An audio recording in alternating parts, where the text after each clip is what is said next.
Assalomu alaykum aziz tomoshabinlar. Bugun sizlar bilan tovuqlar nega kasal bo'ladi va qanday kasalliklar uchraydi, ularni oldini olish uchun nimalarga e'tibor berish kerak, shular haqida gaplashamiz. Videoni ko'rishdan oldin like tugmachasini va obuna bo'lish tugmachasini bosib qo'ying, chunki bundan da qiziqarli videolar hali oldinda.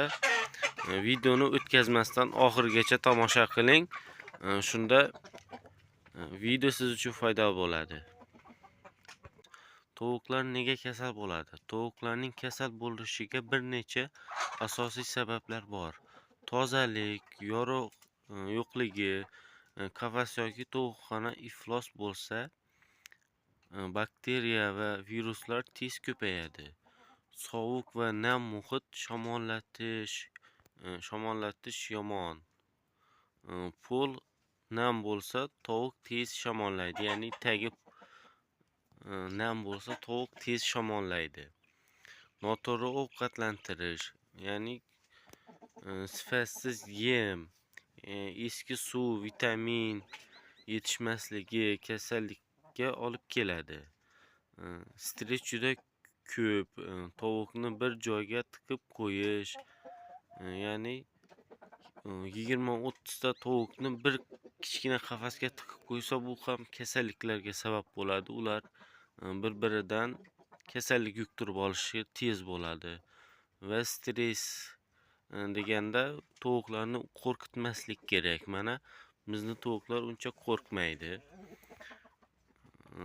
Tovuqni tez joyini almashtirish ham zararli. Boshqa kasal qushlar bilan aloqa, yangi keltirilgan tovuqlar tekshirilmasa kasallik tez tarqaladi. Endi esa tovuqlarda uchraydigan asosiy kasalliklar. Eng ko'p uchraydigan kasalliklar shamollash, sovuq urish belgilari, lanchlik, burundan suv kelishi, kam yurish, ich ketishi, diareya belgilari, suyuq axlat, rangining o'zgarishi, parazitlar, bit, kana, gijja belgilari, pat to'kilishi, ozib ketishi. Yuqumli kasalliklar tez tarqaladi. Ba'zida o'limga ham olib kelishi mumkin. Kasalliklarning oldini olish uchun nima qilish kerak? Eng muhimi, oldini olish uchun davolash qiyin va qimmat bo'lishi mumkin. Shuning uchun tovuqxonani toza tuting. Haftasiga kamida 1-2 marta tozalang. Toza suv va sifatli yem bering. Suv har kun yangilansin. Vitamin va qo'shimchalar ayniqsa bahor va qishda juda muhim sanaladi.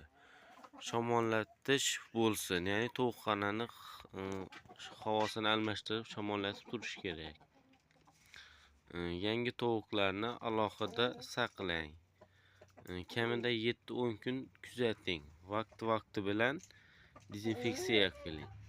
Agar tovuq kasal bo'lib qolsa, nima qilish kerak?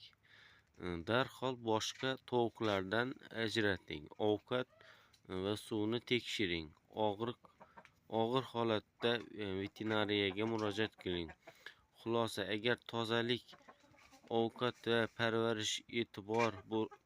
parvarishiga e'tibor bersangiz, tovuqlaringiz ham kasal bo'lmaydi va unumdorligi oshadi.